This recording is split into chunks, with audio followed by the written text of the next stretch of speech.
1000 ಶತಮಧ್ಯಾಂ. ಇದು ಅಂದರೆ ಭಗವಂತನ ರೂಪಕ್ಕೆ ಸಂಬಂಧಪಟ್ಟ ಸಂಖ್ಯೆಗಳು. ಅದರಿಂದ 1000 ಅನ್ನೋದು ಸಹಸ್ರನಾಮಕ್ಕೆ ಸಂಬಂಧಪಟ್ಟ ಭಗವಂತನ 1000 ರೂಪಗಳು. ವಿಶ್ವಂ ವಿಶ್ವರುವ ಶಬ್ದಾರ. ಆದ್ದರಿಂದ 1000 ಅಂದರೆ 1000.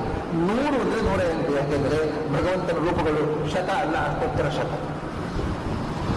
100 ಮಾಡುವುದು ಅಂದರೆ 108 ಮಾಡುವುದು. ಅದು ಮತ್ತೆ ಮಾಡಬಹುದು, 108 ಮಾಡಬಹುದು, ಅಥವಾ 100 ಮಾಡಬಹುದು. 1000 ಅಷ್ಟೋತ್ತರ ಶತ ದಶ, ಇದು ಪ್ರಸಿದ್ಧ. ಶತ ಅಂದರೆ 10 ರೂಪಗಳು, 108 ರೂಪಗಳು ಮತ್ತು 1000 ರೂಪಗಳು. ಆದರೆ ಇನ್ನೊಂದಿದೆ, 101 ರೂಪಗಳಿವೆ.